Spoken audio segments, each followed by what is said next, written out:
host, Nina. I'm Val. And I'm John. And we are back to discuss The Last of Us. We're going to be talking about Season 1, Episodes 4 and 5. Please Hold to My Hand is the title of Episode 4, and Episode 5 is Endure and Survive. Right? Or was it the other way around? They mean the same thing, so I guess it's fine either way. So we are doubling up because I realized that I said at the beginning that this is a premium podcast, and it typically is, but this particular episode I'm going to put out for free as well because it didn't occur to me until earlier today that I don't think I had updated anything on the free podcast about what's been going on. I did let the premium subscribers know. I've tweeted about it, but my Twitter account is private currently. And then, of course, not everybody who listens to the free podcast clearly is not a Facebook friend. So my dad passed away on February 2nd. So it's been 12 days. Today's Valentine's Day. So happy Love and Chocolate Day to those who partake. So my dad passed away 12 days ago. And this is the first podcast that we've recorded since then. I thought I could do... he passed away on a Thursday, and we were supposed to record Ranking of Kings, me, John, and Kaylee. And he passed away in the morning. And I remember driving back from the hospital after, saying goodbye to him. And thinking, now what? Right? And it's a very, kind of weird thing to, go home the day, one of your parents die, and it's you still gotta eat, right? You still gotta take your clothes off and put your pajamas on, and I just kind of thought, I literally have nothing to do. Maybe I should message John and see, isn't that crazy? And see if he's still willing to record. I honestly thought that is something that I would have been capable of doing. I was wrong. I didn't even attempt to. But even last week, after episode 4, I thought I was ready, and I wasn't. And then I started thinking about an hour or so before we were going to record tonight. Maybe you're not ready. Maybe you're not ready. And then I realized, I tried thinking, what am I apprehensive about? What is causing me, this feeling of not wanting to do this or worry about doing this? And I've realized that I'm okay talking about the show, but I'm not quite ready to talk about my dad. And I thought,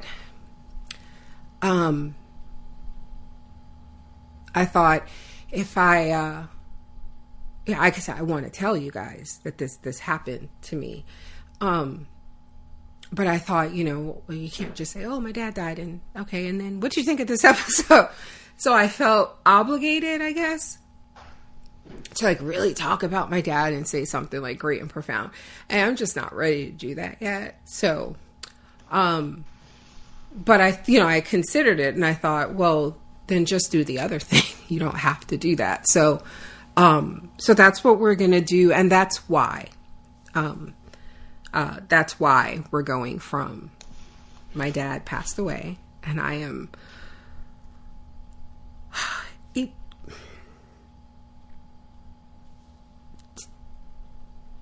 sad is not even enough.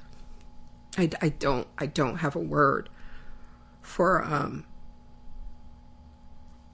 how heartbroken I am. So that's really all I got.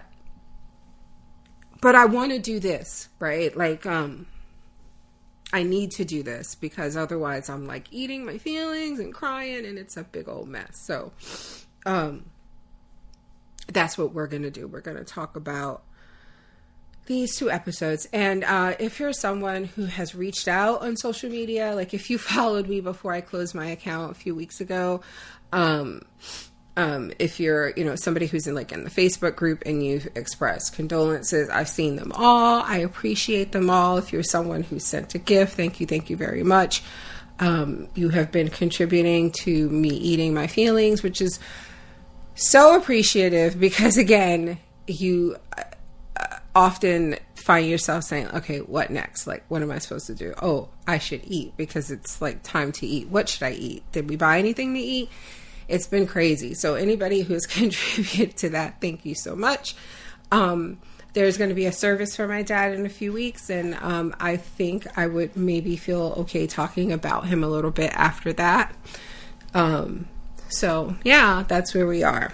So in terms of these 2 episodes, they gave us episode 4 on its normal Sunday night run, right? And then episode 5 dropped on Friday. So 4 days ago. Yeah. Right. Friday before the Super Bowl. Oh my fucking God. Listen, I did not know why they did that until you said that. Yeah, because they didn't want to go up against the Super Bowl. My brain fog. I've been in a fog. So, okay. I was just like, why they do that? And honestly, okay, y'all gonna give me shit, and I don't care. Give me shit. I was like, they probably did that to make up for that slow ass episode 4.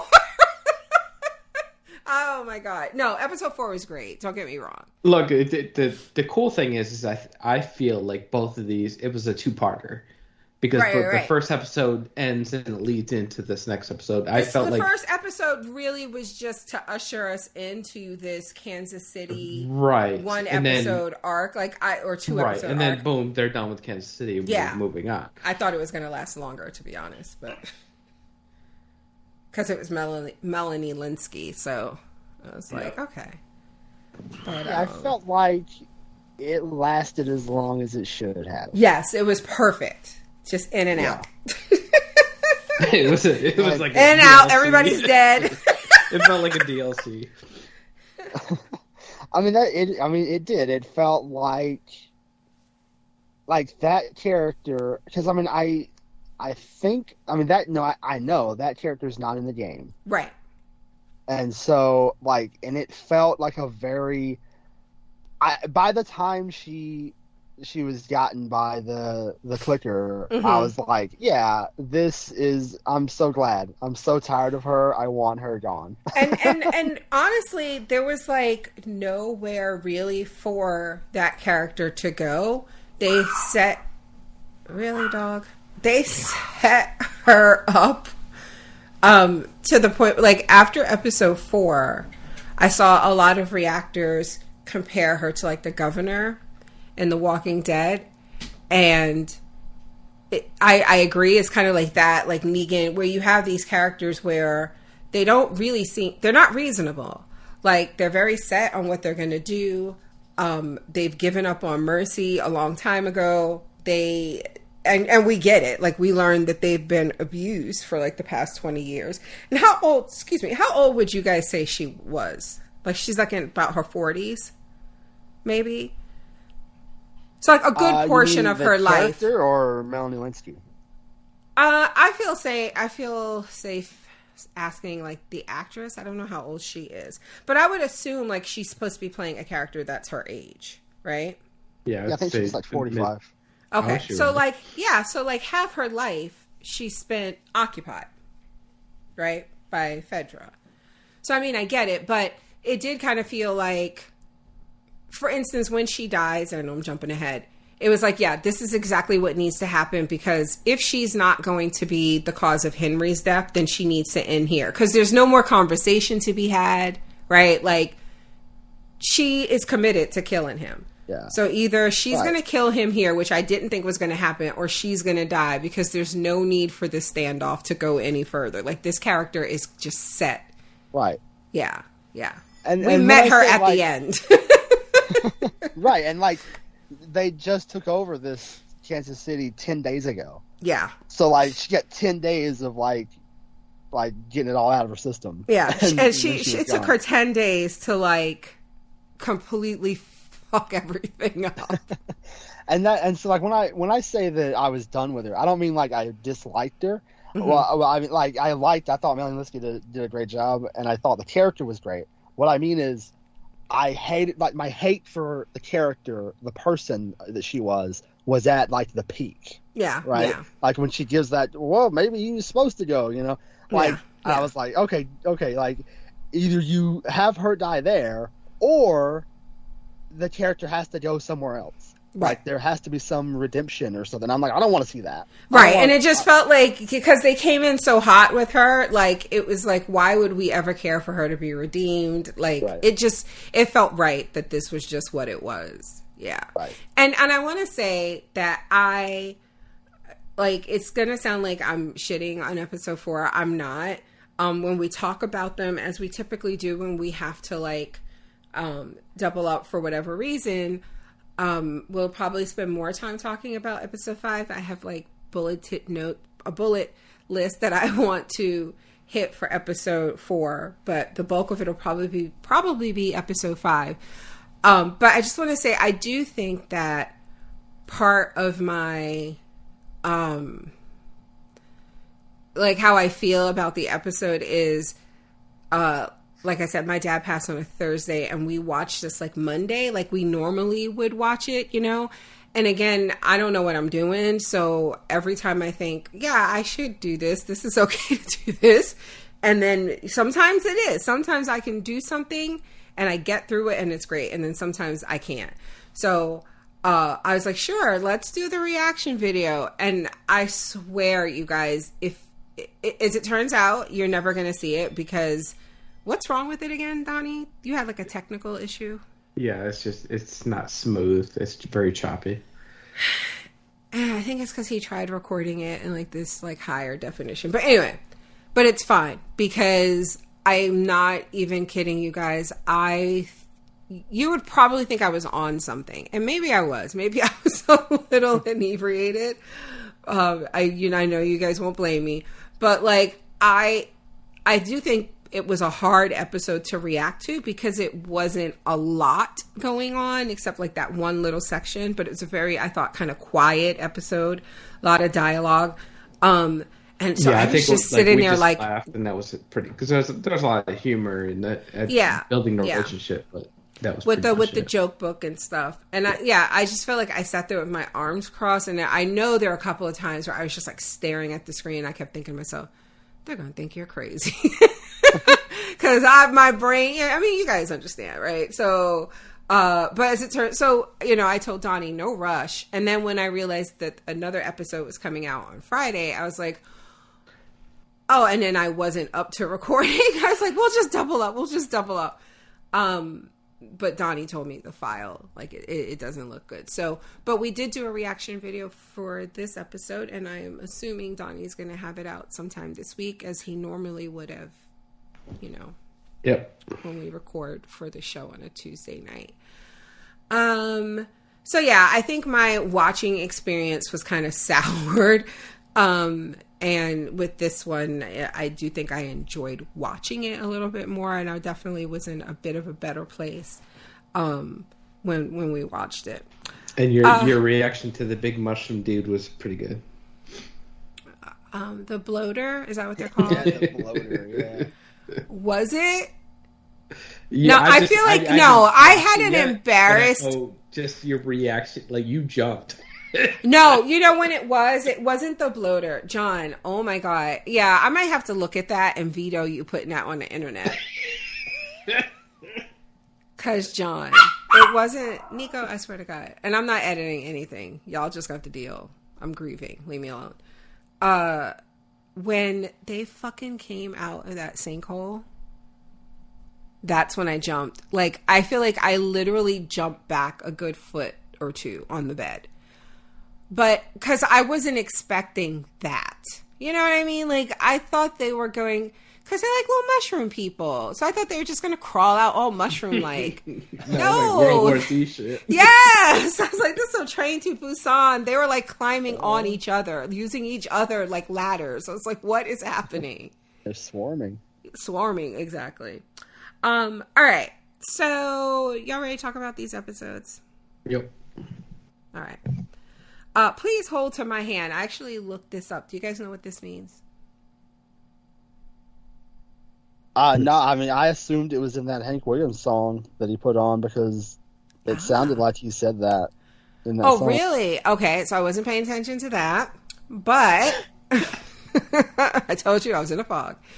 But I looked it up before we went to record, and I didn't see anybody say that it's from a specific song, but oh, hold on a second.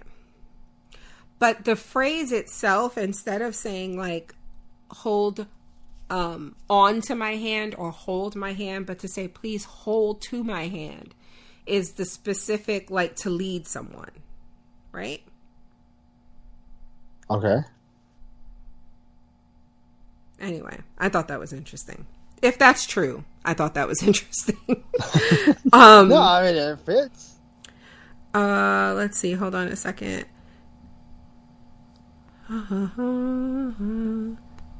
Okay, no, I thought I saw something else that was interesting, but this is a different saying. So anyway, episode 4. Give me a second. I lost my notes. Oh, okay. So the main components of this episode, there was some humor, there was some backstory, and then we had a bit of action at the end, right? Before it just kind of introduced us to Kathleen and her whole deal. So they're traveling. They still have the car at this point. They're going through... Donnie was like, this looks like the route he took when he drove. It was. Like, I mean, and I heard a lot of complaints, like, why are they in Kansas City? Or, like, because it makes no sense. Like, if you're going to Wyoming from Massachusetts, you would take, like, a straight northern route, but he's going But maybe they south can't because of how cities were bombed, I guess, and because of where quarantine zones are, because they're not trying to run into any QZ. Right. They're not trying to run into Fedra. So maybe they're forced to kind of take these, cobbled together inconvenient routes. Right. And did y'all watch the behind the scenes? Okay. No. I almost called you girl. Oh, girl. John, no, I did not. Well, because they mentioned in that the reason they went to Kansas City is 'cause in the game, I think they go to Pittsburgh, is what they said. And they were like, we don't want to go to Pittsburgh. We're going but they're like, where? Fuck Pittsburgh. I don't remember why, if they even said why they didn't go to Pittsburgh, but they said, I think, like, when they were looking around at what was available to them, they were like, oh yeah, Kansas City, like, that's good. And so that was just kind of why they went to Kansas City. Like, all right. And so, like, there's no real story reason as to why they went there. They just kind of went there. Okay. That's so weird. Like, you would think, like, in the route, you would think, like, Chicago or something like that. It would be, like, in that route, I would say. But that works. Listen. Whatever. I am geographically challenged, so I don't give a shit. It could have been it did not matter to me. But so the humor in this episode, what did we have? We had the dirty magazine that Elle finds with the pages stuck together. Yeah, and that was pretty much like beat for beat from the game. Yeah, I saw that. Yeah, I saw the comparisons of that. And she did that so well. Bella Ramsey is doing such an amazing job, I think, in this role. Both of them, I think. Yeah. So there was that. There was, and of course, the joke book that she had, which, one thing that you're going to miss out on never seeing this reaction video that we shot is that, one thing I realized, look at me saying, I'm not going to talk about my dad. And then here I am talking about my dad. But here's the thing, because I didn't realize how much I talked about my dad until he passed. And then people would say things like how much I talk about my dad. And we're watching this, and then, you know, Ellie brings out the book and all that, and I was like, oh my God. And I launch into this story about my dad and how he had these books, and I'm going to look them up, but I feel like they were called like Truly Tasteless Jokes Part 1, Truly Tasteless Jokes Part 2. And they were just tasteless jokes. Some were were puns, really? But they were mostly just racist, sexist, horrible jokes. They were just hard. Like, I feel like Andrew Dice Clay or somebody wrote this book. I don't know what the hell. But they were like categorized, you know, by like, and I don't know if this was like a thing. Like, I don't know if this is something I should have asked him about. Like, where the hell did these books come from? Oh, I'm sorry. My messages are dinging on the computer. I'm sorry if you heard that. So what was I saying? Oh, but yeah, I don't know, like, if people would just sit around and tell these jokes to each other, but this is what it reminded me of. Oh, like, believe me, if we find those books, I'm telling these jokes. No, you're not. I promise you will not. You will get canceled off the face of the earth, and rightfully this is so. Before cancel culture.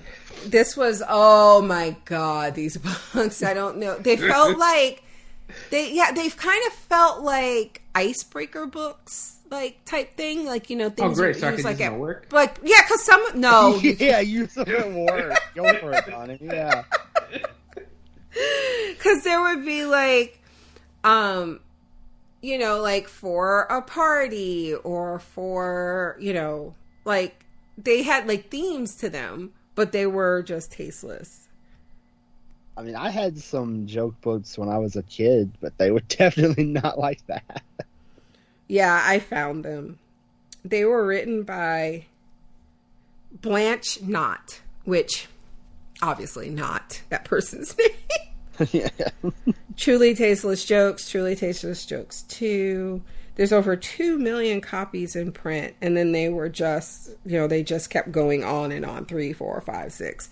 But the writer's name is Blanche Knott, Knott, and you guys are welcome to go look that up on your own. I will not be repeating anything from those books. So written by Ben Dover. Yes, exactly. and that's the kind of stuff that's in there. It's just so bad. So can't wait to read this. We got some backstory about Tommy. Another thing you're not going to see, because when we discussed this episode, you know, as we're watching it, I call myself telling Donnie a bit of like factoid. Maybe it was either this episode, episode 5, but I was like, hey, that guy, Kathleen's henchman, Perry, the actor who plays him is actually the voice of someone in the game named Tommy.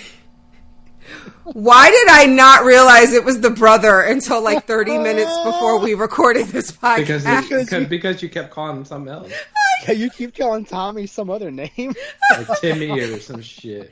And so, I don't know where I said that. I might have said it while we were recording for episode 5. Yeah, the new one. Because you wouldn't see a lot of him in this episode 4. So if you are a Patreon time travel subscriber, those reaction videos are just for that tier. You will see me say it, and I swear I said something like, he plays a character in the game named Tommy. Whoever the fuck that is. Right? Like, the whole fucking reason we're even going to Wyoming. But we learned that Tommy is something that Joel calls a joiner. And he has this kind of like, I guess, hero complex to go and change or save the world. And we see. And I thought when we watched that first episode, I really thought they both served in the army, or military, I should say. But from that story, it seems like only his brother was in the military. You know, that's a good point. I hadn't considered that, because when it starts, they're home, and Tommy comes over, like, to pick him up for work. Right. And Tommy's always the one driving. Right. Yeah, so maybe it was his. Okay, because it did have that Desert Storm. Mm-hmm. I think I just assumed it was Joel. Right, but I don't think Joel. Yeah, Joel that's a good I don't point. think he served. So he's not a trained fighter, because he seems like they've set it up that I don't know. I guess I just assumed that he was like good at shooting and stuff, but maybe he just became that over the past like 20 years. So he's more of a follower. He's followed his brother. He's a chaser. He's like, I gotta go now fucking find him and save him again. He's a protector. Yeah, that's it. Exactly. Just like what Bill said in his note. Mm-hmm. That's why guys like us are here. Mm-hmm.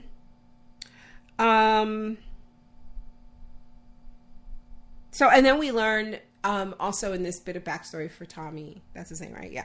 That he learned that he also quit the Fireflies. So Marlene had talked him in. Wow, he was in Wyoming. And then he just went to Wyoming and was like, I don't know. Is he in a cult? I don't understand. Like, he's either dead or he's in a cult. Wyoming in the Fireflies and then quit there. That's how John, wait, first of all, is this in the game? Like, is the whole thing like he's looking for his brother and she's just hitching a ride along to the west? Is this in the game? I believe so, yeah. So do you know what Tommy's deal is, either of you?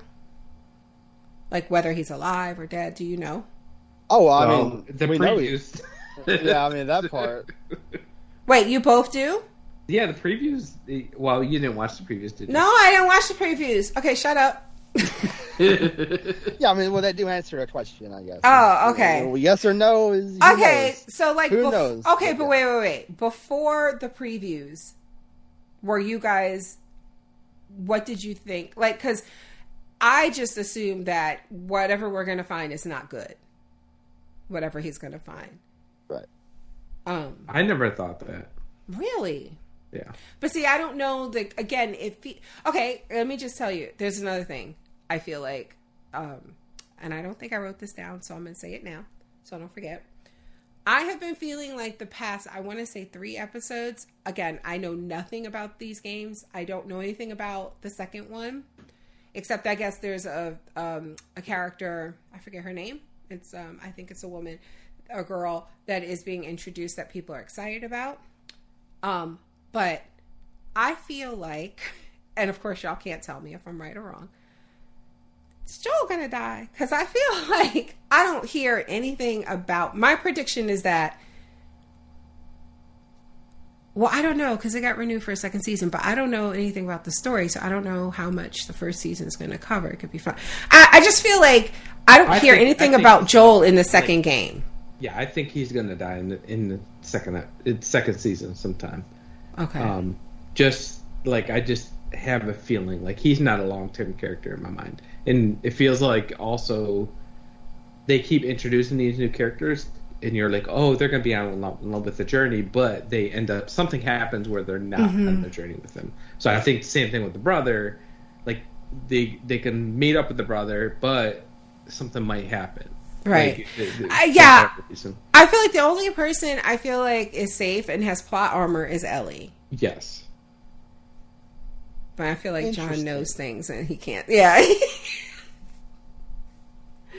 Wait, did you say interesting because you know things that you can't say, or are you actually interested in what we just said? No, it's very interesting. What I'll say is, like yeah, I mean, number one, like I've told y'all, I didn't play the game. Mm-hmm. I watched someone do a playthrough of the game. Mm-hmm. So basically, it was like a movie watching a movie, right? Mm-hmm. Mm-hmm. And then also, it was like 10 years ago, right? So like there are big things that I remember, and then like a lot of the small shit, like I don't fucking like. It's like I'm seeing it for the first time. You know what I mean? Okay. Like, and so I know that like Kathleen and Perry are not in the game, like that kind of thing. Like I know that shit, right? But like I don't know, like and I know some big things like the end of the game, and I don't know anything about the second game.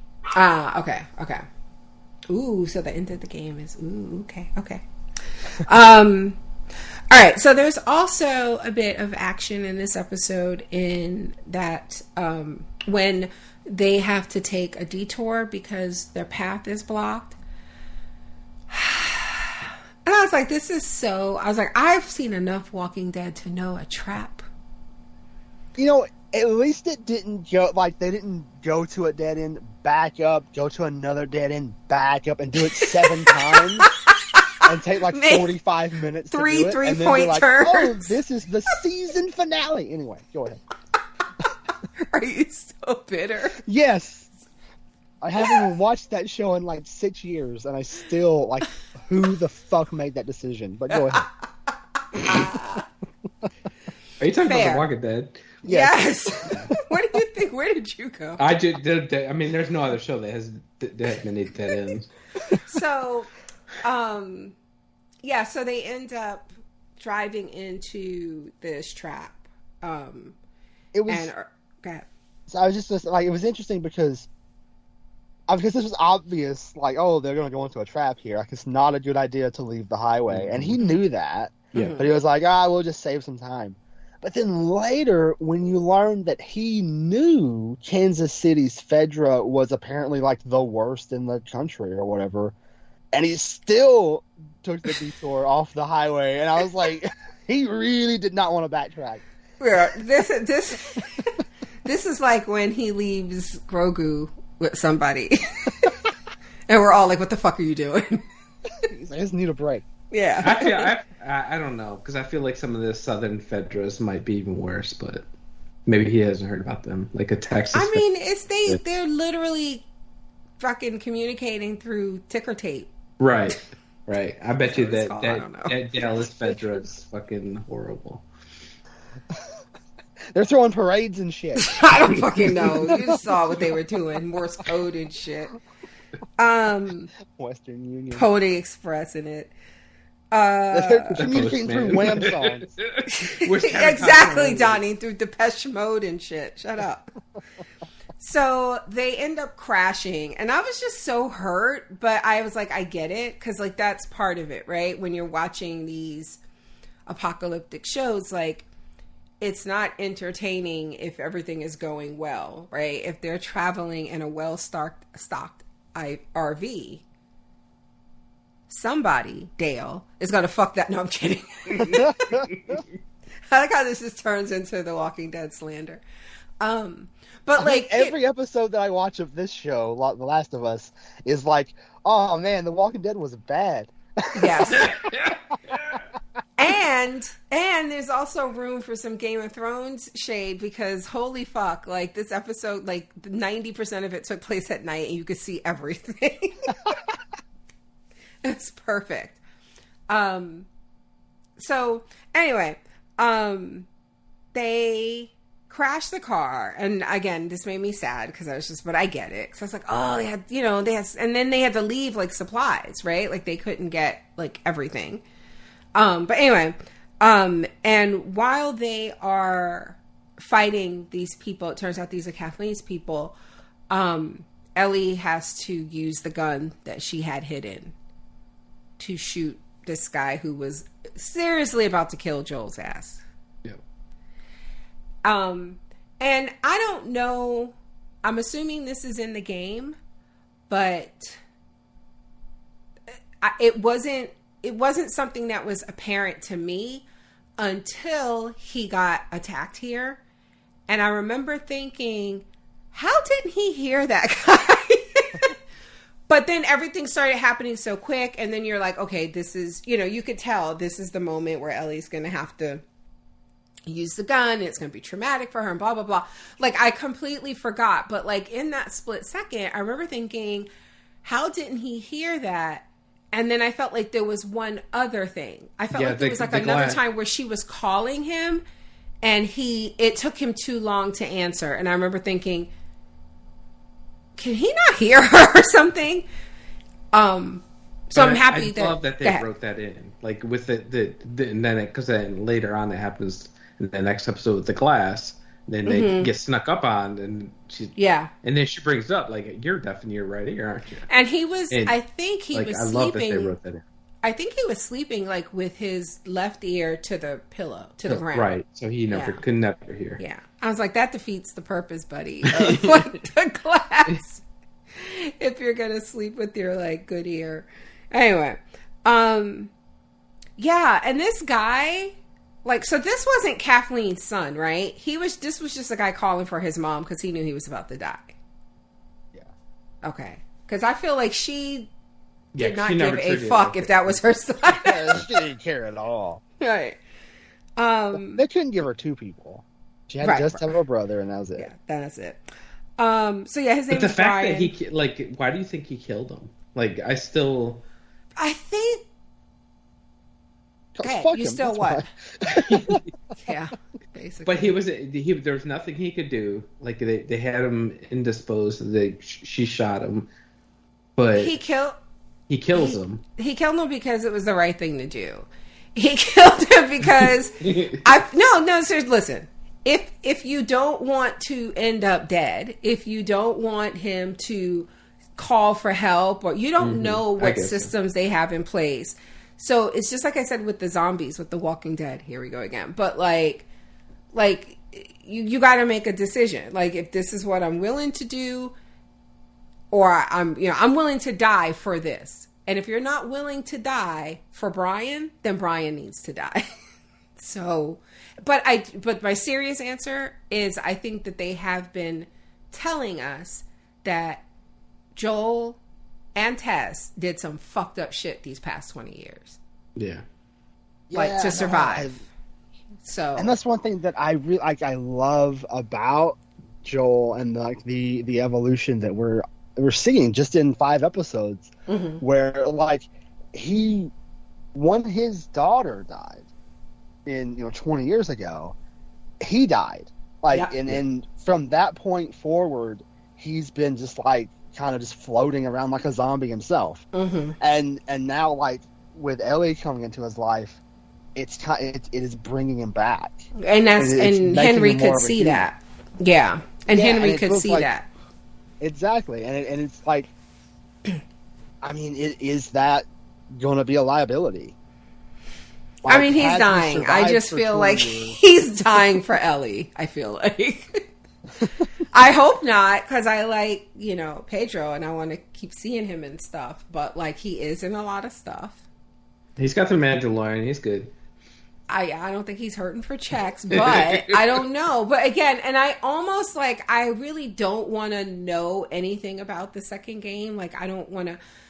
I only knew what I knew about the main characters in this game because of the silhouette, the box. So I knew that it was a dad, and a young girl.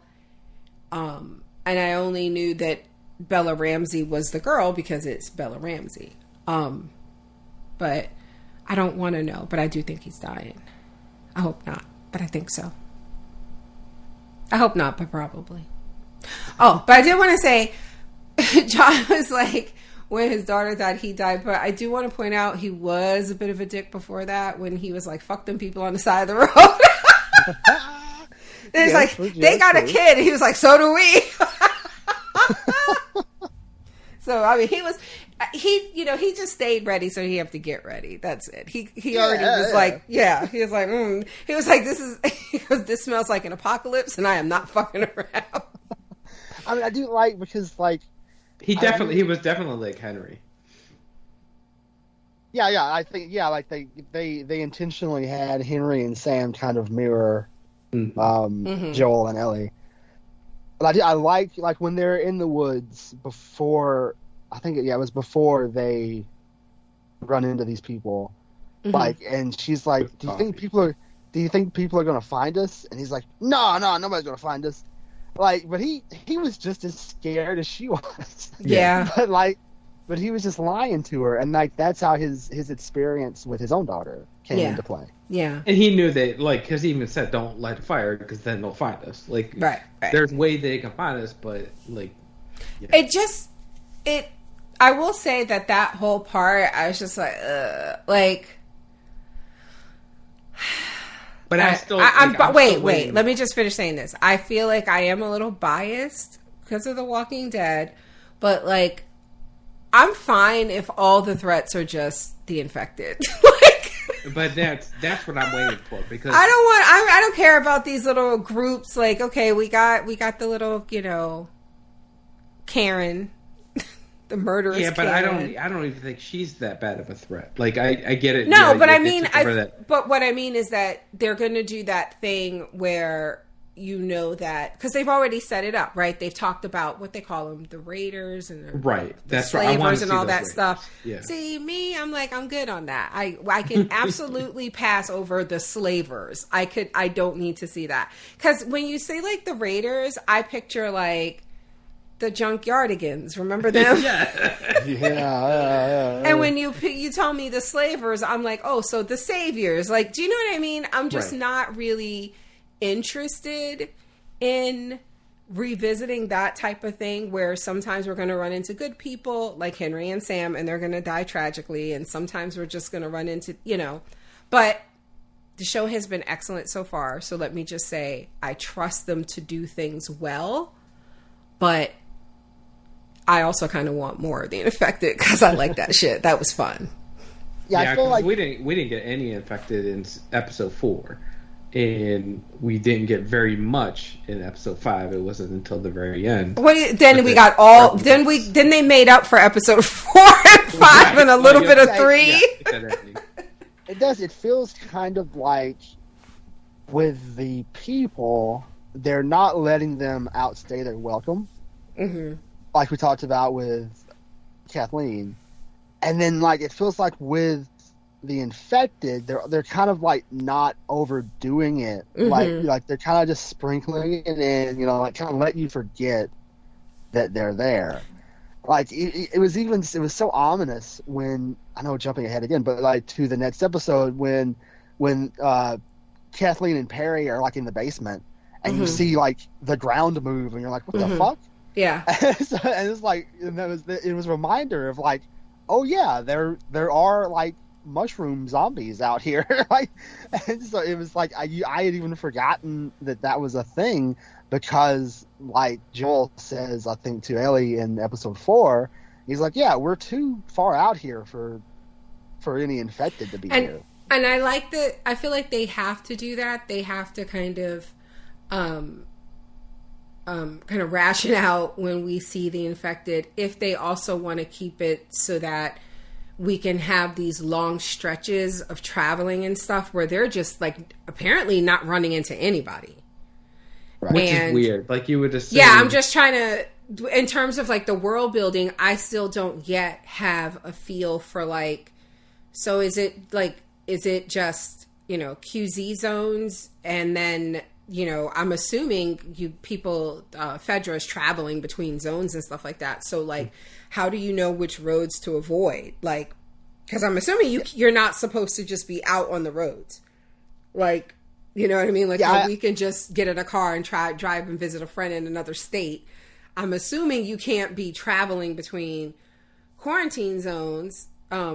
Bill and Frank, I don't think we're supposed to be living out there. So I'm just curious, like, how they're able to, and it's fine if they're going to keep it that way, but it makes sense then that they're kind of showing us that the infected are kind of clustered and not necessarily roaming the streets like The Walking Dead.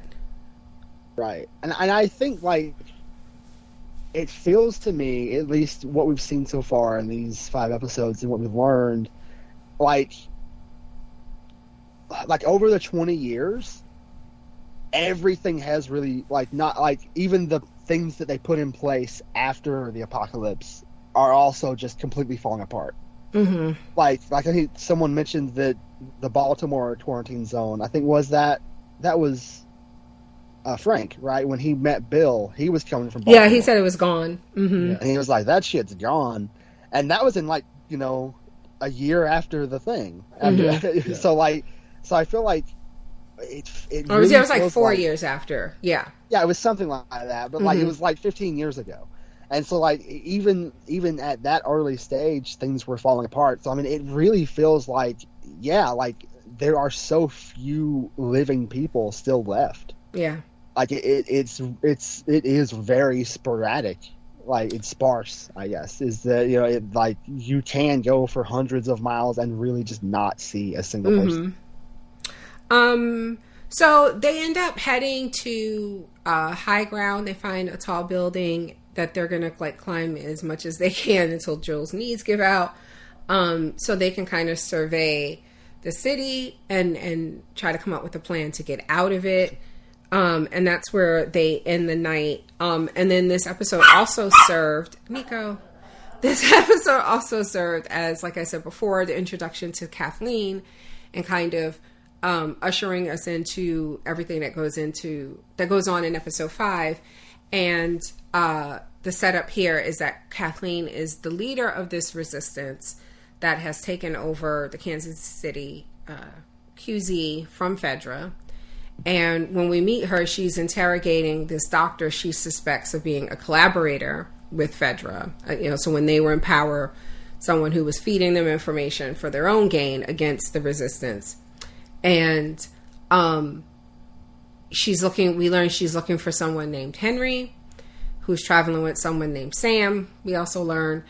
And she ends up killing this doctor after learning about the deaths of Brian and the other person Joel killed.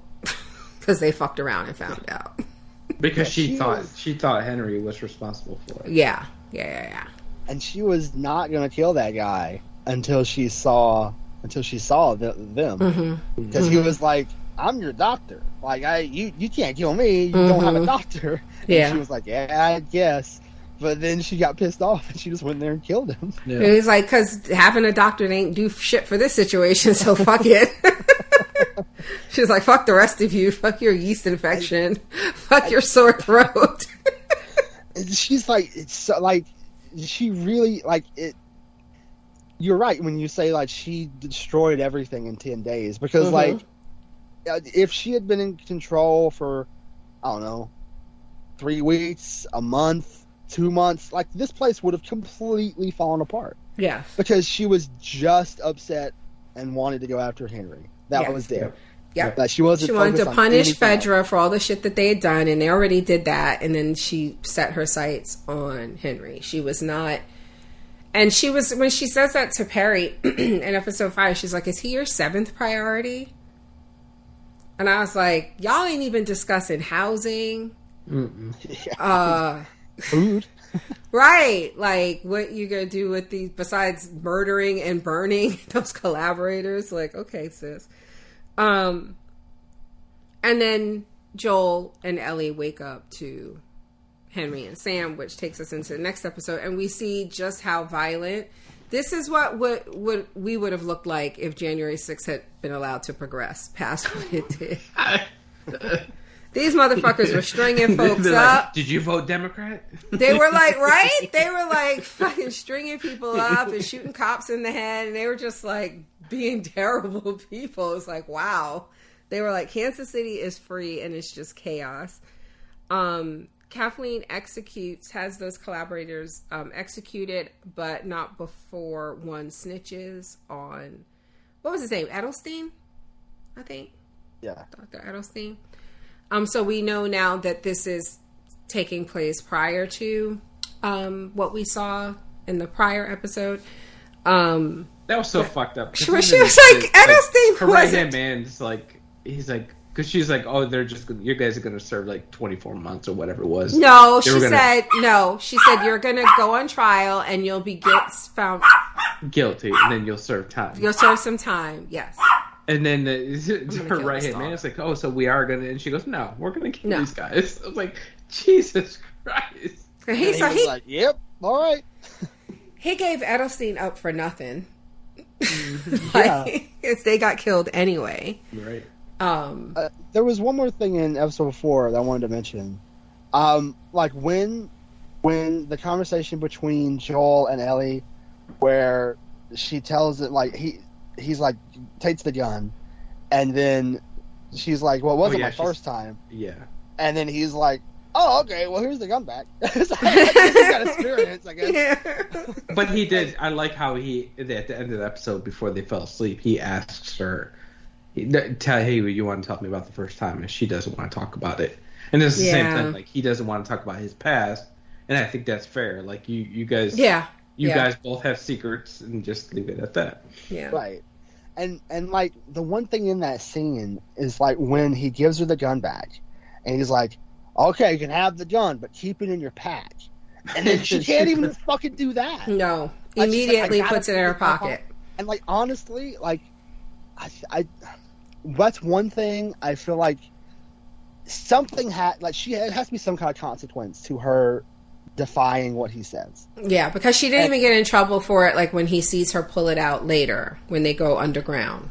Right. So like it feels like and like I can almost I feel like that's how Johnny, he's in the middle of a sentence.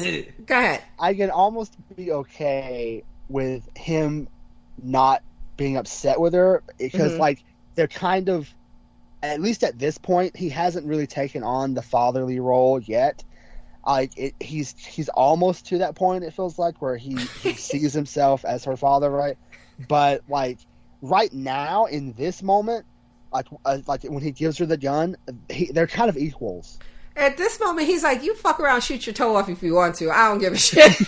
Yeah, like it feels like he kind of like learning that she's done it in the past and seeing her do it here.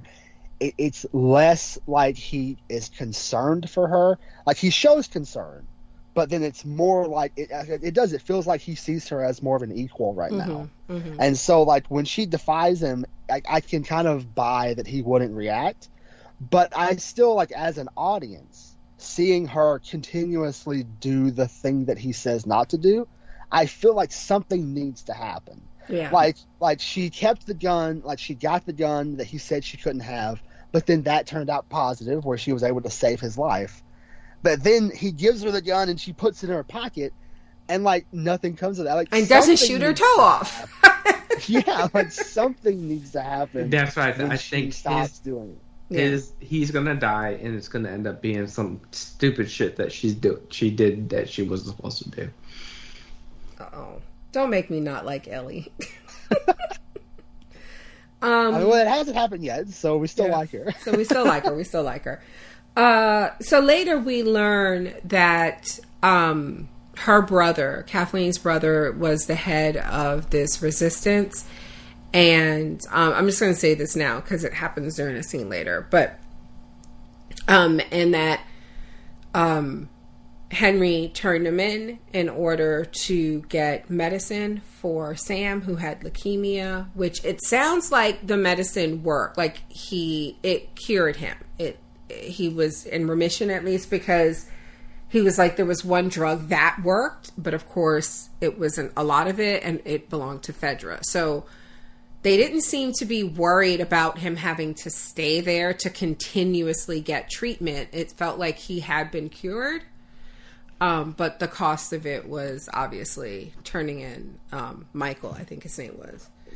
I felt and like the fact that they had a cure for leukemia in 2001 is well, they haven't. Some people. Well, I thought it was something more like they had meds. You know, some people it works. The treatment works, and they go into remission. So I feel like they had him on several treatments, and only one worked. And it was, Fedra controlled. I'm sure it was all Fedra controlled, but they were being dicks about it because apparently the world went to shit and they said, we're going to be assholes for 20 years and rape and torture people.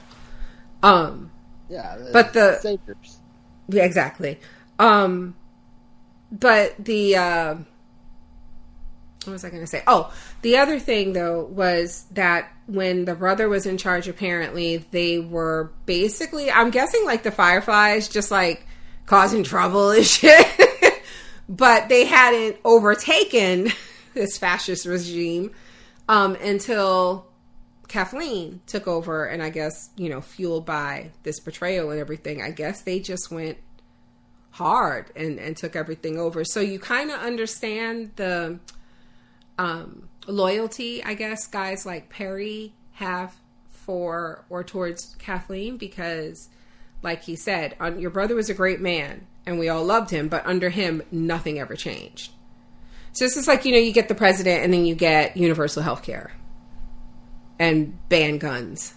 And it's like, oh shit, somebody actually got in here and changed things. And it's like, okay, fine, I'll go murder little deaf children for you, I guess. Yeah, that sounds great. But, like, at the same time, like, I really felt bad for Henry because he was like, I am a bad guy. And I was like, you're not a bad guy. Like, Right. you saved your brother. Like, Yeah. And she would have done, and the fact that all three of these people would have done the same thing for their, if they were in the same situation. Right. I mean, it's not a good look that Kathleen was like, I'm willing to do anything for my brother. My brother is more valuable than your little black brother. Like, that Right. It wasn't a good look, but... Right. But she was basically just like, oh, it happens, but she wasn't applying that to what happened to her brother. But again, I tried to also remember, though, that they were, for 20 years, they'd been living under, even she said, like, some of the people that got turned in, they got apples. Yep. And it's like, y'all were doing this for shit like apples. Like, they must have been, like, living in miserable conditions. Okay, so then the Edelstein ends up meeting up with Henry and Sam, and they spend like 10 or 11 days in that attic that we saw Kathleen find in the prior episode, so that she knows that they were in it. And the doctor is eventually caught, which again, we saw him get killed in the last episode.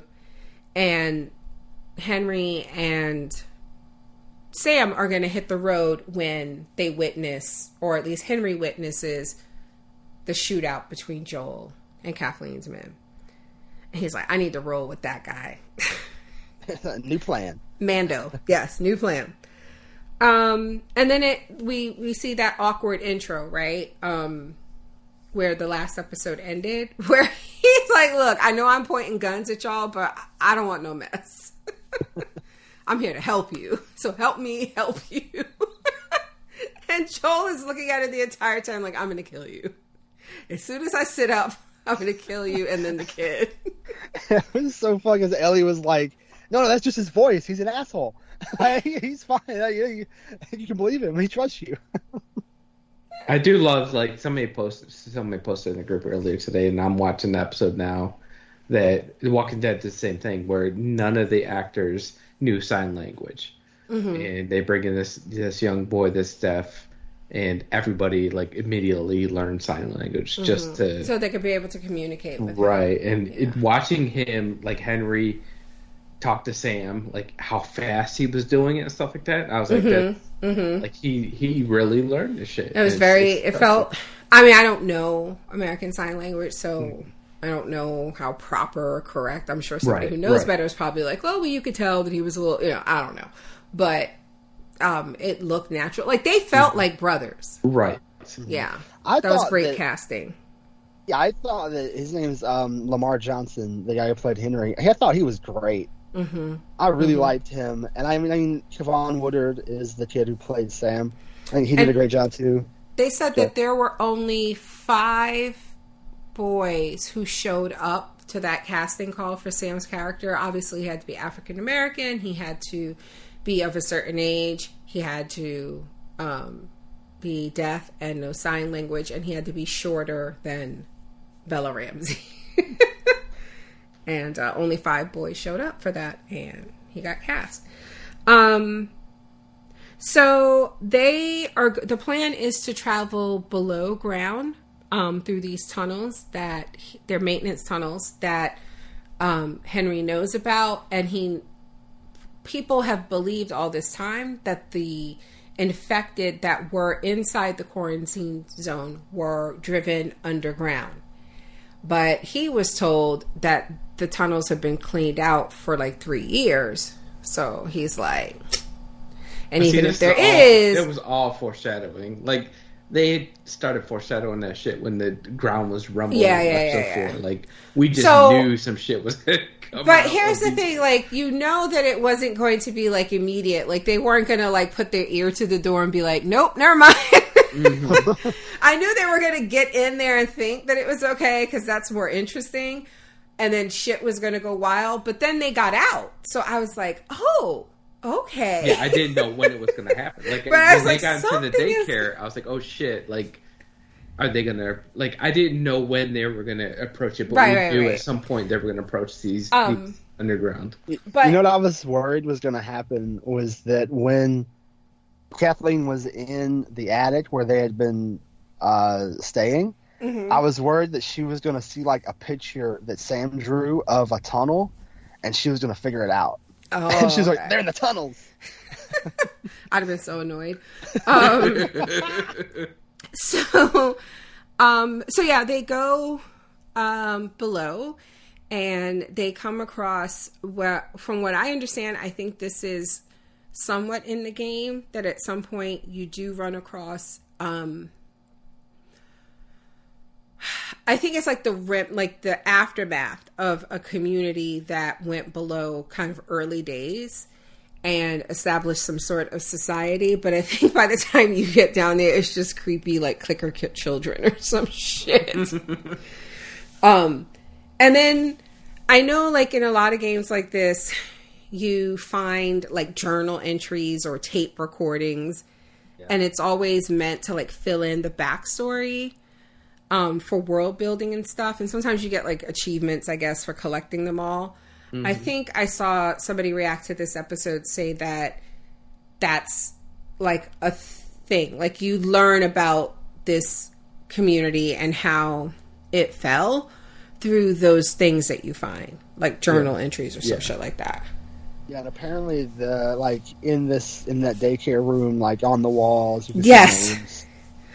Oh, I'm sorry, I was going to say something else. You said what? You see what? Names. I saw the rules, and when he goes, and they were like, "What happened?" And Joel was like, "Somebody didn't follow the rules, and they all got infected." Like, there you go. So it's like, I wonder if that's like from the game. Like, you eventually realize once you read enough journal entries. My favorite of those is like when you're playing a game and you're reading someone's journal entries and they're clearly either going insane or they're becoming infected with whatever the thing is in the game. Do you know what I mean? Mm-hmm. And then by the time you find, like, towards the end, it's like, it's getting harder to think and to feel like myself. Whoever finds this. Yeah, you know, when you talk about that, like, did y'all ever play the game Gone Home? I did, but not like a lot. I thought it was gonna be a horror game, but it wasn't. Yeah, I feel like. So y'all know how it goes? Yeah, I do. Refresh my memory on the plot of it. So basically, yeah, like Donnie said, the whole time you're expecting it to be like a horror story and like a haunted house or something. It was a love story. But it just turns like, but it's like the whole thing is so eerie and creepy and it freaks you out the whole time. It kind of plays on your expectations of games like that. Mm-hmm. So like then the whole time you're reading like a lot of like journal entries and like, what the hell's going to happen? Something's going to jump out. Right. And then nothing ever jumps out. It just kind of goes to the end of the story and you're like, oh, okay. You know what? It ended up being like a lesbian story. Really? Yeah. A lesbian love story, and I didn't know about this. It's really good. It's a really good game. I liked it. So, you know what that kind of reminded me of for some reason? It's one thing I hated, and every few years I would say, oh, I'm going to go back and I'm going to play that game again, and I'm actually going to finish it, and then of course I never do. Remember Myst? Yes. I used to get so annoyed with Myst because, like, you don't talk to people, and you don't die. It's just, you're just walking around, but some of it is so fucking creepy and atmospheric that you're just like, it feels like you should be attacked at any moment. And it's just something about that game, it just drove me crazy. And I don't even like, I want to know, like, if you're listening to this, reach out. Did you ever play Myst? And did you ever beat it? Because I don't think I know anybody who's ever finished. Beaten it. Liar. Yeah, and then they came out with the sequel Ribbon, and I beat that too. Why don't I? Is this back in the days when we used to have both our like CPUs in the same room? Yeah, because Myst was a PC game at first. Yeah. But yeah, that was the first of its kind of that whole. Yeah, it was like huge, and I remember like I worked at like Glamour Shots. Like, oh my god, yeah, I was living here in Georgia, and I worked. No, I'm sorry, this is New York. I just lied.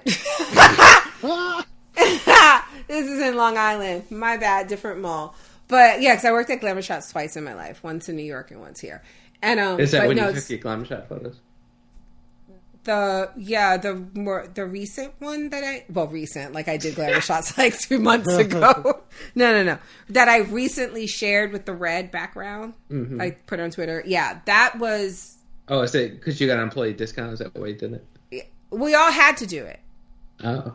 You had to do it so that you're. That was like you want to get hired, you have to do your glamour shot. You have to do a shoot, and you pick one of the pictures, and they frame it, and it's like on the wall.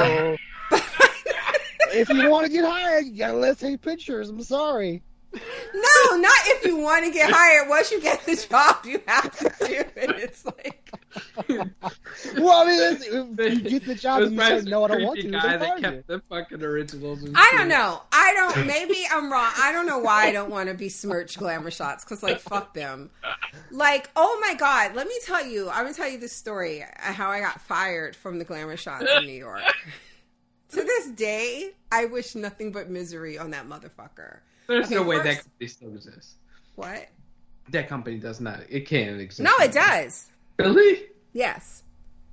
And I doubt they're in as many malls as they were, but, like, I think it does still exist. The last time I looked, it did. So listen, he was this short little, like, weasel of a man. He looked like a weasel. He's looking at all your pictures. He had this, like, big, thick mustache that curled up on, like, a villain mustache. He was just the worst. He was white, of course. And he was just the worst. And, Did you work for Wario? Yes. Yes. Actually, he was thinner, so I think he was more like Luigi. Waluigi. Yes. Waluigi. Exactly. Waluigi. So, like, one of our jobs, obviously, like, I answered the phone and I would make reservations, and I think people put down like a $5 like deposit when you made a reservation. And so someone, we were working one night and someone called and she asked for the reservation. I can't remember like the details of it or what happened, but then a short time later, like I guess within a few days, I got called in and I was told that I was being fired because and see, this is one of those things now, like, this is back when I liked white people.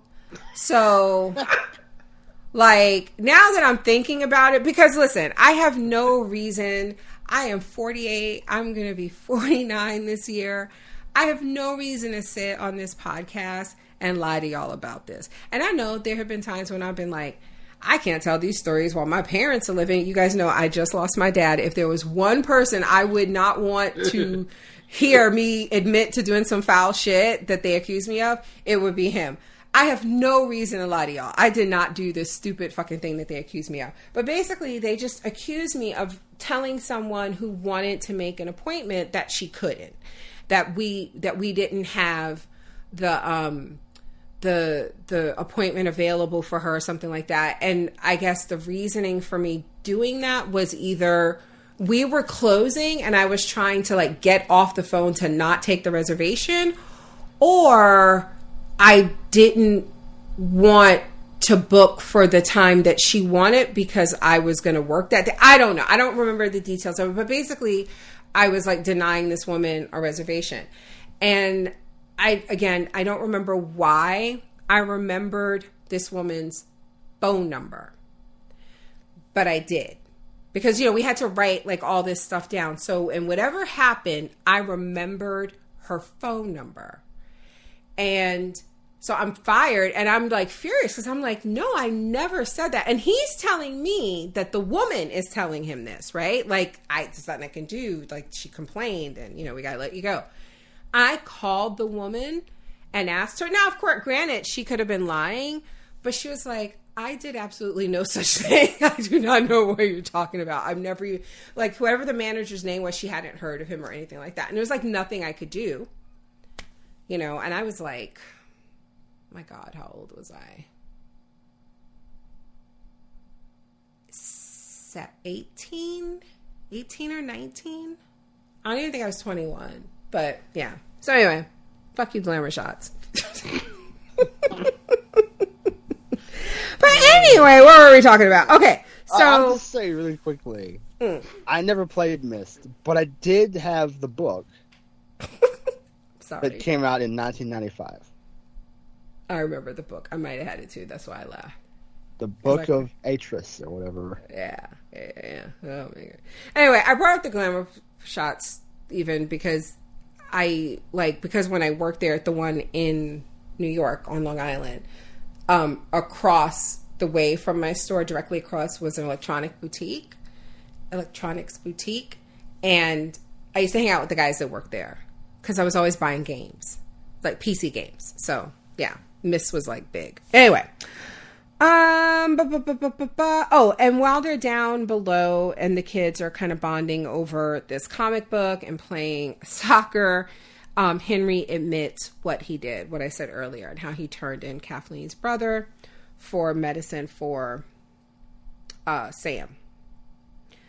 And then they decide to go. All right, I just want to say really quickly, one of my pet peeves, I said this before, you guys... Loud. Oh my god, if you see the reaction video, if you're a time travel subscriber, listen, why are people so loud in Apocalypse? Like, why are you so loud? Second thing, why are we not closing doors behind us? Dudes, they walked into that daycare and just like, oh wow, what's this? And like the door was, and I'm like, what are we doing? Like, why are we living like this? And so when they were playing and kicking that ball and making all that noise, I was like, Jesus fucking Christ, if these kids don't shut up. And especially when they show us that there's a vent, because there's like a fan coming, like blowing air from the surface down in there to keep the air circulation going. So I'm like, okay, so there's whoever's up there, whatever that fan's blowing from, can hear them. I'm like, it's just like there's... Anybody could be walking around fucking hearing them kicking a ball around and shit. And they kept, like, there was a running thing with Henry where, like, he kept making noise and they kept having Joel be like, hey. Yeah. Yeah. Like, whenever they first get into the tunnels and he's like, my plan worked. He's like, we just got here. Yeah, like, we don't know shit. But then, like, at the end of the episode, it kind of came back to bite them when they're just walking out in the middle of the street and get shot at. But see, that's the thing, though, because it's like, I know, I agree with you, but, like, the whole point was you do this because you can survive. Oh, y'all ran into clickers, 2 of them, and you lived? Oh, bet. Y'all are my safari tour guides, right? But then, like, Joel... They shouldn't have been walking down the middle of the street. Like, I expect that of Henry, because, like you said, I think they adequately set up, and he admitted that that's just not what he does. But Joel, this is I was like, why are they walking down the middle of the street? Why are they walking down? Because he specifically said, when he shows them in the drawing, like, how they're going to go underground at one of those corners, right? Where they had, Kathleen's people had this perimeter guarded, right? And he's like, so we're going to go under here, we're going to come out here, and then we're just going to cut through this neighborhood. And I'm like, how do you know who's going to be watching when you come out? Like, you said that she has people along the perimeter. So I don't know. I just felt like they shouldn't have been walking down the middle of the street, and they were loud. It was stupid. And I don't understand why Joel... Like, you know what I mean? Like, I would have been walking in the shadows through the backyards. Yeah, I mean, it does, honestly, like, it does feel like Joel is letting up. Like, he's like, his hard shell is breaking a little bit because he's got Ellie in his life, and then because he was befriending Henry and Sam, and, like, I don't think he would have made that mistake before he met Ellie. Well, they need to hurry up and fix that. He could be capable and not stupid. And, like, he could be nice to people, but also capable at the same time. So, yeah, they're attacked by this sniper who's, it turns out his name is Anthony, and he's a really shitty shot. And this allows Joel to sneak around. This was crazy to me because, like, well, I get it now, but when it was happening, like, he was shooting at Joel. So he knew Joel moved, right? Yeah. But he also let Joel sneak up on him. So I was like, why were you not ready? if you're shooting at him, and Joel knew that he knew he was coming because Joel was being shot at as he was running. But once he got inside, neither of them act like he knew he was coming. But they both knew he knew he was coming. So it was weird, but it makes sense now because Anthony was just trying to keep him there. Because you know what I mean? Like, we didn't know then that Anthony had already called. Right. Yeah. So it didn't matter. But still, why'd you let him sneak up on you? And like, and I like that Joel was like, please don't, man. But like, if I'm the old guy with the gun, I would have been like, all right, cool, I'm just gonna put my gun down because I know someone's coming. Right. Like, why would I risk my life when I know that I have backup on the way? Right. It's like, that guy was just stupid. Because you could actually detain him and get him to talk and all that kind of stuff, but you can't do shit if you're dead. Right. Because if she was a bit further away, they would have just got away. Anyway, well, they did get away, but they would have gotten the price they paid. Right. So yeah, they end up showing up in that truck with the bulldozer like scoopy thing on the front that says run. It chases her down. It chases Ellie down. And when Joel kills the driver, it crashes into one of the houses, and eventually we're going to see later creates like this sinkhole.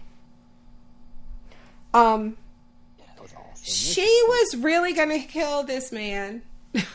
She was like, kids die all the time. And she, Henry comes out and I like the scene where he asks, where he tells Ellie to be prepared to run with Sam, and she doesn't want to, but he's like, do it. And you can see her like, ugh, like the apprehension on her face, and that she didn't want to do it, but knowing that she had to. Yeah, and like the resignation on his face, where he was like, I'm dying right here. Like, I'm gone. I'm never going to see Sam again. Mm-hmm. Like, this is it. Like, I really thought he did a good job. Yeah. I thought he was really good. It was great. But instead of that, those infected come out of that sinkhole with the Cordy Coots. And it was all kinds of Cordy Coots. It was clickers and regular ones, I guess. No, old ones, young ones. I haven't met all of them yet. And then, of course, we'll talk about in a second the bloater. This was terrible. I don't even understand, but it makes sense because I thought about it when I rewatched it for notes. And excuse me, I'm taking my melatonin because, oh my God, yes, it's almost my bedtime. These people didn't know this type of combat, right? These people have been living in the shadows, gathering weapons. They were resistance fighters. Right. And what was it? It was Fedra was their years enemy. ago. Didn't they say 15 years ago was when Fedra drove the infected underground? Mm-hmm. So it's been 15 years. Of them living like they're in Woodbury. Yeah. Like they're in Alexandria. And all they've had to deal with is the Fedra being humans. Exactly. Yeah. Which apparently they took out pretty easily once Kathleen was in charge. So, yeah, I mean, I get it, but at the same time, it was like, dude, I would have gotten a car. But it turns out they're just fucked. They were never going to survive that. Nope. No. There were too many. God, it's just, they're doing a good job.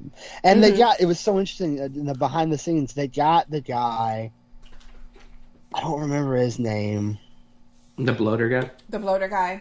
No, the guy who, the choreographer of the people who, he worked on the Planet of the Apes movies, like with Andy Serkis and stuff. Okay.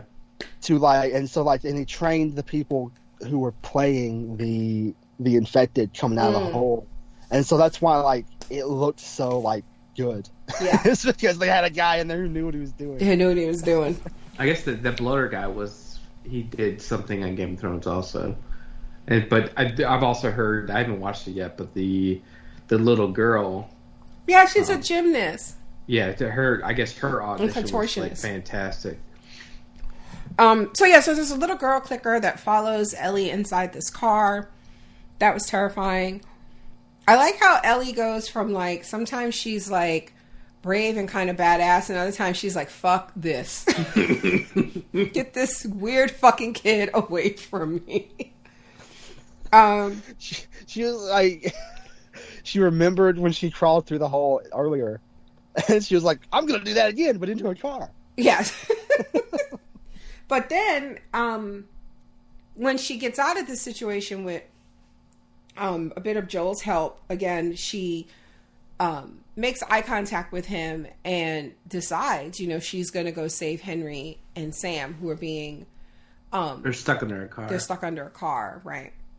And she goes over there and she just, like, shanks two in the neck. But I feel like this is very video gamey, like, because you see Joel like shooting off, and it is apparently, so he's shooting off the mushroom heads as she's trying to save these people from underneath the car. And eventually, we're going to learn later. This is clearly where Sam got bitten, and this is twice that we've had these mushroom encounters like this, and somebody's gotten bitten. What are you talking? What? Mushroom encounter. I like it. What is that? What he said? A restaurant and had a mushroom encounter. I was like, I did not understand what he was saying. Mushroom. Like, it's the Mushroom Kingdom. I'm just gonna bring up these Super Mario Brothers themes. Okay. But this is twice that they've had these encounters that somebody's gotten bitten. Yeah, that's true. Like. The Walking Dead, people are getting bitten every 6 episodes. They are here now. For season finale, season premieres. It was so, like, I was worried that it was going to be Henry. Yeah. But obviously it wasn't. Oh, yeah. But that makes it worse. I actually kept thinking it was Henry. Yeah. Like, I was like, when he was like, I'm going to tell him in the morning, I was like, oh my God, he's bitten. But yeah, before they could get away, we need to talk about the bloater. In detail, I guess. I like the way he shows up after everybody else, because he's a big guy. It took him a minute, apparently. He's not very fast. He ripped the fucking head off of that guy. But, like... So it makes sense, you know what I mean? Like, they've been up there for a bit, and he's like, ugh. He's like, finally, he's like, when I get up here... his side, he's like... his knees hurt. Oh, that reminds me... We learned, or at least we may have learned, maybe we knew it already, that Joel is 56. Yeah, we knew that because it was. Did we know that?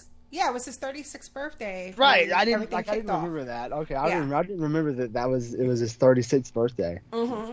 Because I know that Pedro Pascal's not 56. Right, he ain't 36 either.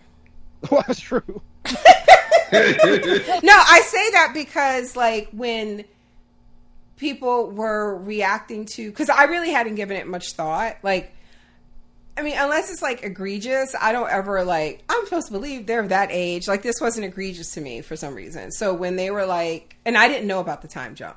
So in that first episode, when it's his birthday and she says something, like, I think she does that joke, like, how old are you going to be, whatever? And he says 36. A lot of people are like, that man ain't no 36. That's a rough 36. I was like, damn, y'all. Like, I was fine with it. But now that we see the time jump and he's allowed to look more like his self, I think, I buy 56 as well. But, right. Yeah. Okay, so, the bloater is... And now, I don't know enough about anything with this game or this franchise to understand, like, why some are different. Right. I know that I'm sure it's explained in the game, and I'm always kind of fascinated by that stuff. Like, you play Resident Evil, right? When you run across different types of infected, like why, and then, you know, of course, and we call these this. I don't understand why bloaters are so bloated. Like, why? Is there like an official, like, why are the clickers blind? I don't remember if it's explained, like, the differences in the game. Or is it just random? Like, the infection affects people differently?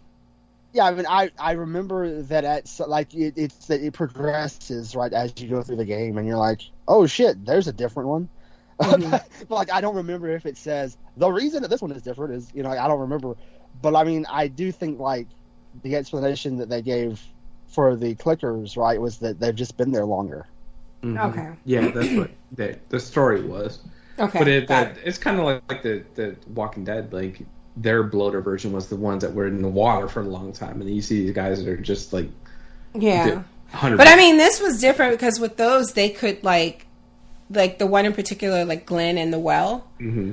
like that couldn't really even move. Like, and also with the walkers, it was different because they deteriorated over time, right? Like that they like just walking, they would like be losing parts of themselves. Mm-hmm. But that boy was like he chokeslammed somebody. He's like bloated and angry. I was like, what? He ripped the guy's head off. Because that's the other thing. Perry's head. But they told us like they are driven to just spread the infection. He wasn't biting nobody. He was chokeslamming people. You ain't getting affected. He's mad. I'm like, why is he so mad? Spreading that can of whoop ass. I was like, okay. He's having a mushroom encounter. Exactly. Yeah, and then he rips Perry's fucking head off. He told her, run, don't look back. Don't. I was like, why are we all not running? Like, why are you? Like, I don't know. But how do you kill them in the game? Because them bullets ain't do shit. Is it like fire or you got to behead it or something? I don't remember. They didn't kill it. They just ran. No, I know. I'm just like, I mean, Perry lit it up and nothing. Nope. Oh, we gotta talk about too, like the cars. It's like, why did he have to tell them to run them down? Again, getting in a car would have been like the first thing I did. But I'm a pussy, so. But yeah, there was that. And Joel that unlocked a new gun. with unlimited ammo, thank God. Yep. But yeah, and at one point, one of those cars like crashing into them saved Ellie. Mm-hmm. But it ends with Kathleen cornering them before they can escape, and she can't even really say nothing before. And this is the same clicker that was in the car, right? Yeah, the contortionist. She got out. She went back to the back seat. Do you think? It crawled out the window. Somebody let her out. I don't know. And yeah, like she just beat the shit out of her too. Oh my God! And I'm guessing that's from the game. Like that kind of like with the bloater, I was assuming like the choke slamming, the ripping, like that's like things that he can do in the game. Another thing that kind of sets him apart. And then with her like doing that spider monkey shit and jumping on like pap pap pap pap pap. I'm assuming that's from the game too. No. I don't remember. That's some shit that I don't remember. But, I mean, she did it, and then she also bit her, eventually. Yeah. And it couldn't have happened to a more deserving bitch. Like, really. That's the thing is, like, it was so satisfying because they built her up to such a hateable person and then didn't do anything to, like, counter that. Yeah. Like, they let her go to that point and then got rid of her. Yeah, so she kind of had that coming, and she gets it, and then the episode ends at the motel where, through a conversation with Sam and Ellie, we learned that Sam has been bitten. Ellie tries, like in vain, obviously, to use her blood as medicine. I was like, Ellie, that ain't how medicine works. Yeah. Hey, what are they teaching you? Blood she goes to a shitty federal school. It's like Florida school. So I do love because I'm sorry, Florida. They've told us like these clickers and stuff, they lose their vision. It's all about hearing and stuff like that. That he's also deaf, so he doesn't have any of these senses. So that he doesn't hear her. No, but I don't. Okay, I'm sorry, but no. As you talk about Henry, Sam. Yeah, he could see though. Huh? He could see. He wasn't like a clicker. He couldn't hear. Okay. No. He just couldn't hear. But he was just looking out the window. He didn't know that. Yeah, he still had his face and stuff like that. Yeah, and I've seen people Like, because apparently in the game, they're in 2 separate rooms. And that's how you can answer how he didn't, like, kill her in her sleep. But, so I've seen people say that they got around that by keeping them in the same room and having him have his back to her when he turned. Mm-hmm. Right. And because he's deaf, he didn't hear when she was approaching. But I've seen people go a step further and say that Sam did it on purpose after she fell asleep, knowing he would turn. He just putting his back to her. But I was like, I don't know. That's a little bit too far. That's a little, right? That's like where y'all are just stretch it. And honestly, I feel like it makes it more like the way that I felt it happened was that because he asked her to stay awake with him. Right. And obviously she tried, but she fell asleep and he was still staying awake. Yeah. Yes. Until he turned. And I don't think he was intentionally turned away from her so that he wouldn't turn and go after her. I just felt like that's where he was doing when he turned. Yes. Is that he was sitting up trying to stay awake. I agree. And then he just turned. Yeah. And that makes it so much more tragic. It does. And I joked about, that's not how medicine works, but I do like the idea because it's really easy to look at Ellie, especially like with the things that she's doing, like killing people and killing, the zombies and shit, like to not recognize her as like a child still. Mm-hmm. Right. Like and like I said, it feels like Joel is treating her like an equal. Like, so it's easy to like forget that she's a child too. And I like that when she did that was such an innocent like attempt to save her friend. Yeah. Like this new guy that she just met, and she was like, maybe my blood is medicine. Yeah. And I can save this kid. And I like that. So yeah, but unfortunately it is after a bit of hesitation and trying to figure out like exactly what the fuck is going on, Henry ends up shooting Sam and killing him, and then he kills himself. And we witness his suicide through Ellie's expression as it happens. And again, Bella Ramsey doing work. It was so effective, like, because Joel liked them too. Yeah. Like by that point, he had asked Henry, "Hey, you should come with us. Right. Yeah. Come with us to Wyoming," and like he was also like, "Come on, Henry, don't do this." And he couldn't help it. Yeah. And so, kind of in contrast to like when they lost Tess, and like Joel kind of like walked away from it, like, these things happen, like, you know what I mean, like didn't want to talk about it and had to drag Ellie out because she didn't want to leave. Like here, she was just kind of like left her note, "I'm sorry, let's go." And like Joel seemed to be a bit more affected by this than her, because of the way that it mirrors him and Ellie. Mm-hmm. Yeah, and so he's afraid of this happening with her. Right. But it'll happen with him instead. I'm sorry. Right. I felt like a lot of his reactions was based off of her emotions. Mm-hmm. Okay, so we have a bit of feedback I want to read before we go. And this was for episode 3, which I had planned on reading when we did episode 4 on its own, but as didn't work out that way. So I'm going to read it now because so much time has passed. And this is from Christian L. Hey, Christian. Hi, Nina, Donnie, and John. Thank you so much for covering this. I keep forgetting to leave feedback, and I wanted to make sure I get it in this week because what an episode. So this would have been the long time Frank, episode. Yeah. Yeah, Bill and Frank. I watched 4 to 5 playthroughs of this game, and this episode represents really well what I wanted from this adaptation. In the game, apart from the central relationship between Joel and Ellie, all other relationships are more ambiguous.